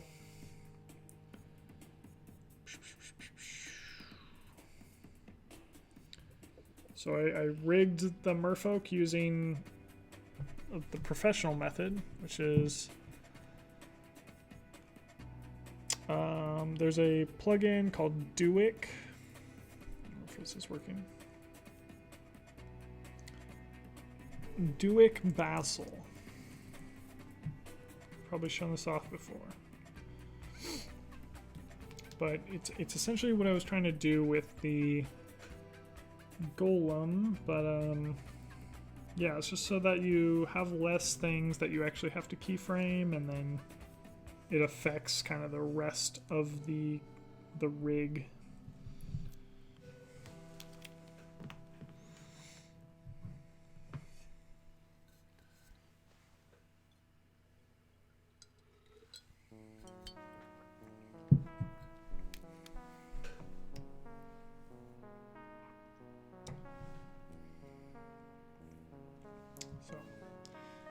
This character actually kind of copy and pasted over from my last battle. So all of these keyframes in here are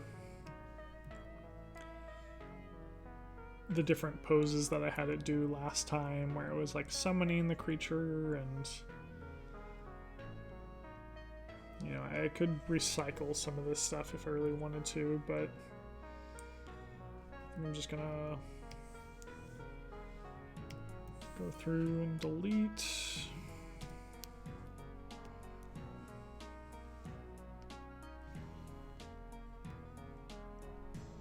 Do the new viewer.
So I mean, this is kind of what I like about these rigs, and sort of what I was trying to do manually with the golem is you know, I'm just animating one.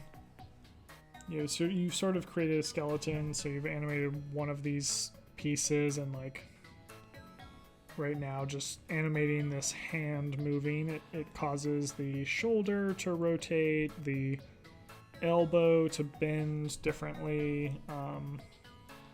So otherwise, you know, stuff that you would like, even with just the simple kind of built-in After Effects sort of parenting and all of that stuff, it's not responsive like this.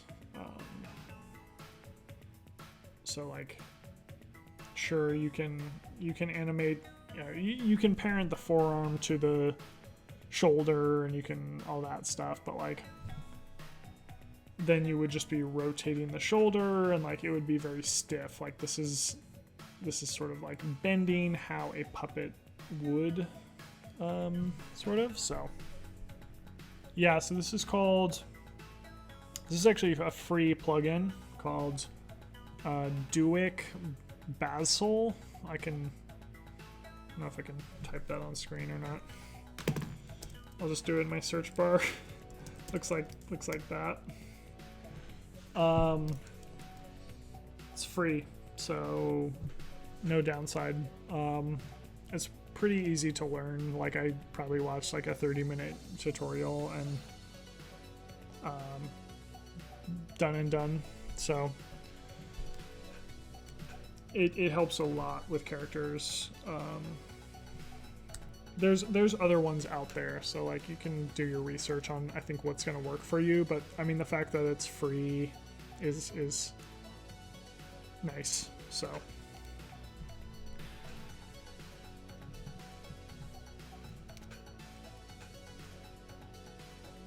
and I mean, it's pretty complex, and there's even like you can do like custom skeletons, which is something I haven't honestly even messed with. And like this is very interesting to me. Like, even though, so I made like essentially 3 different illustrations, or like 3 different layers, where it's just like the head, the torso, and like his little skirt. But I've been able to make that into kind of a spine, so like I can get, even just with this one keyframe, it gives me like a yeah, it's able to rotate those things kind of like in one keyframe. So I don't know, it just like saves you a lot. This kind of like bending the spine, essentially. It's very nice.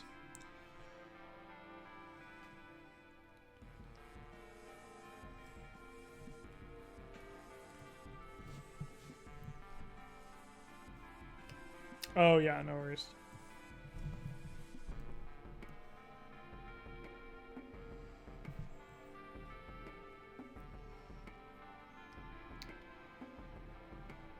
Yeah, I'm just kind of trying to animate like getting hit by a big column of stone. So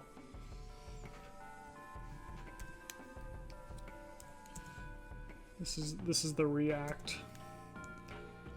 Merfolk reacts to getting smacked. Let's see what that looks like.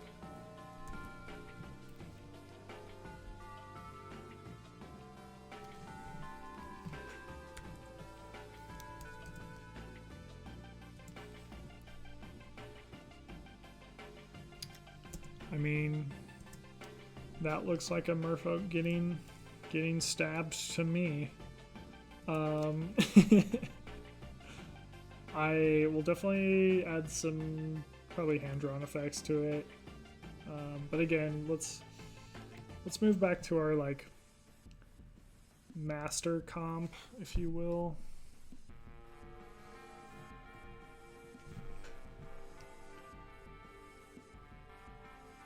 With our cool effect that is like kind of unnecessary, but we're going flashy here. You know, I mean, let me turn the quality up to full and just pre-render this.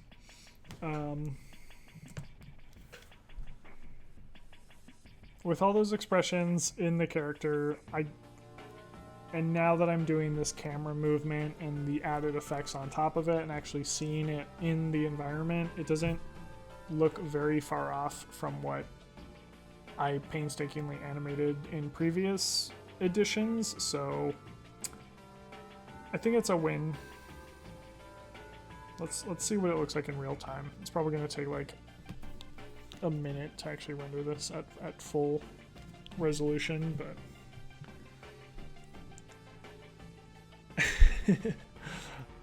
Merfolks is getting stabbed.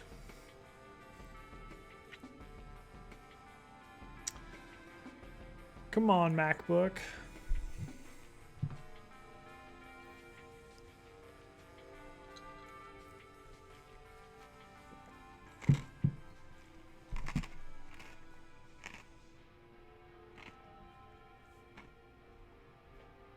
I know.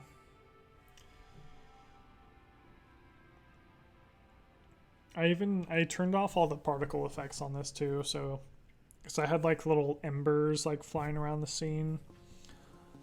I think when you're working,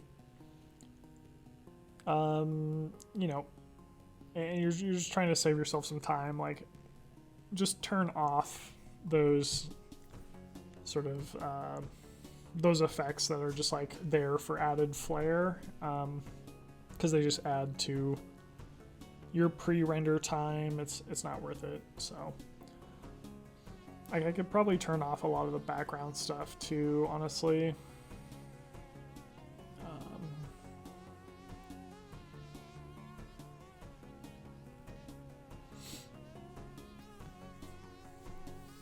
Let's see here.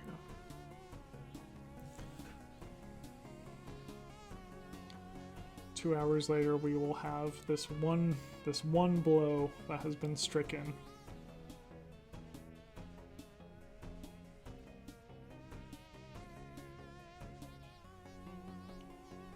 All right, we're in real time now. Jaw! Jaw! It needs a little finesse, but the core is there, right? So yeah, the embers will be flying around the scene. They are turned off currently because it adds a lot of like rendering time, I think. So you can save yourself on some of that render time. Like if I might try this actually. So like you basically just pre-render some of your stuff. So like if you have like embers flying around on your scene, you know, maybe for me that I'm using Red Giant plugin, which is they're in town, they're in Portland, and they make a bunch of like, I think it's kind of the industry standard sort of like particle generator, but you could render that out as a transparent video file and then drop that back into After Effects as that rendered out video file with transparency in the alpha channel, and it won't tax your computer as much, because like if you're trying to run that sort of simulation all the time, it's just a lot. So yeah, I've turned those off for now just because it's a lot, but this is what I have right now. So stabbing.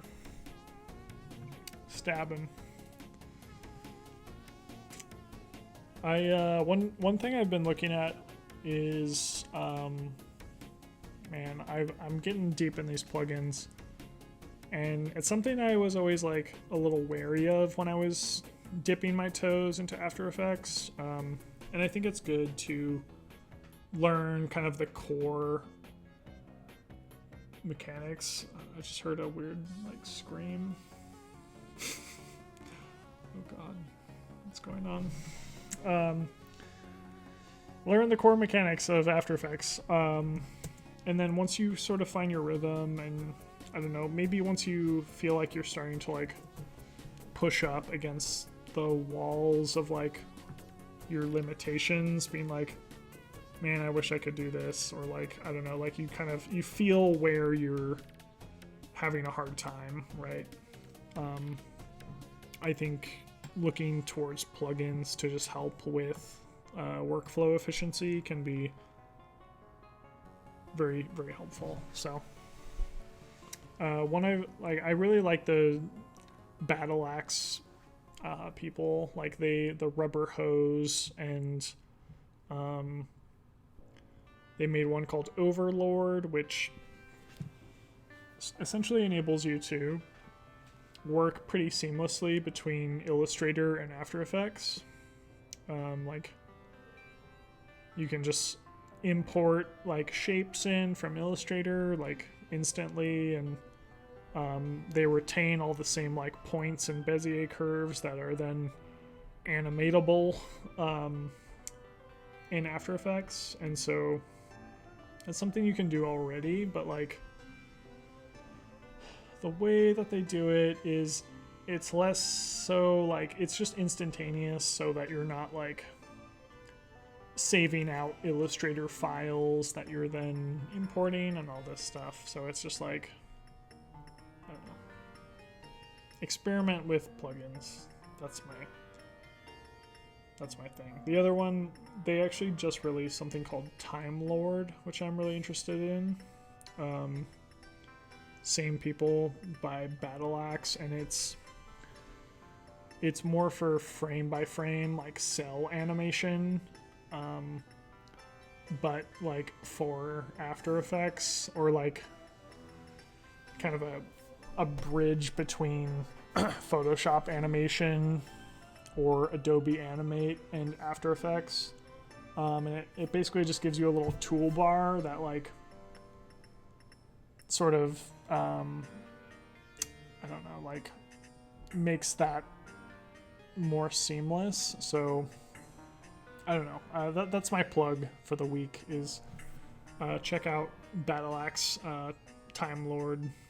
They look, that's their newest plugin. It looks really cool. I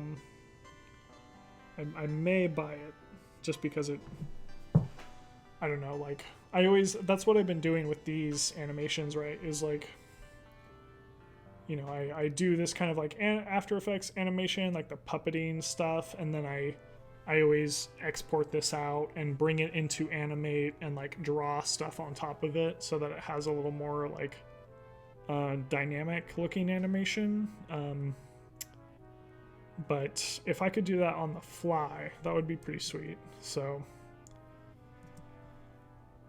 could be cool. But yeah, this has been a big insight into what it takes to animate one golem stabbing one merfolk. Still needs a little help, I think, but yeah, I am excited to get this thing done, and I want to make this fight really cool. So I want it to be more than just like stab, stab, stab, and then somebody dies. So if anyone has any ideas on what kind of drama I could create in this scene, let me know. I'm kind of all ears, and like I'm already sort of thinking like, I mean, so the merfolk may win, at least is favorable right now as far as like winning. So I'm thinking of like something dramatic where the merfolk is like hanging off the edge of the cliff, something really cheesy, and then like hanging off the edge of the cliff, and then it like does a backflip and throws its axe into the rock dude or something like that. So endless possibilities. Well, maybe not endless, but whatever I can actually animate. But yeah, should be fun. So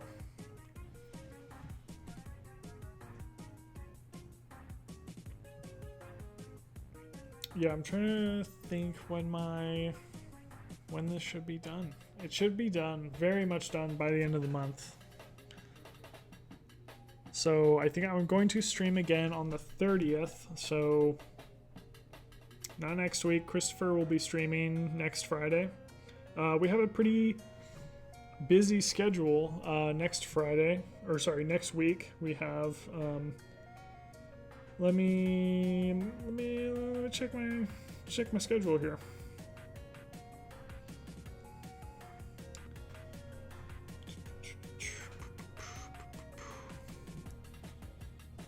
Where are we at?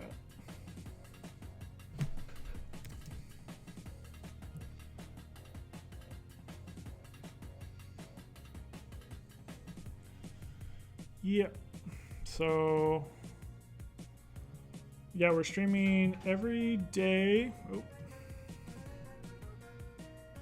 Pardon me, sir. So yeah, we're streaming every day except Thursday next week. So yeah, we have Megan will be in the morning next week, doing some Christmas doodles, I imagine. And then yeah, Tuesday will be really cool. It will be talking to this essentially kind of like design school based out of Brooklyn, and they're sort of affiliated with Adidas. So sneakerheads, watch out, check us out. December 15th, 2:30 to 3:30 will be really rad. And then the 16th we'll have Will Sliney of Marvel Comics doing a drawing tutorial. So that will be also very inspiring, very cool, informative. I'm super excited to tune into that. And then on Friday we'll have Christopher back at it, coloring some Rat Boys. And that's that's to hang out with the Experience Center crew. Same with Mondays, we're just a vibe. So we're excited for that as well, as always. So yeah, thank you all. Today was a little bit of an experiment for me, just those expressions for the golem took a little more time than I thought. But yeah, this is what After Effects looks like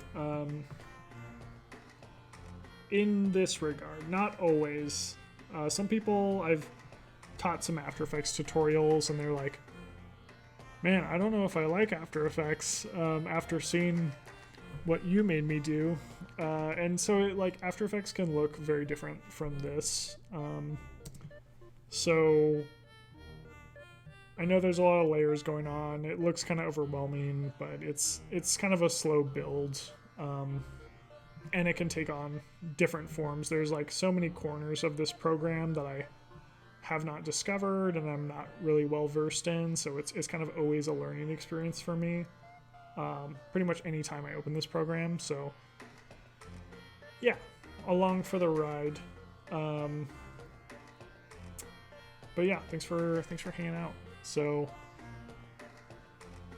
take care, happy Friday, and we will catch you on the flip side. Thanks all.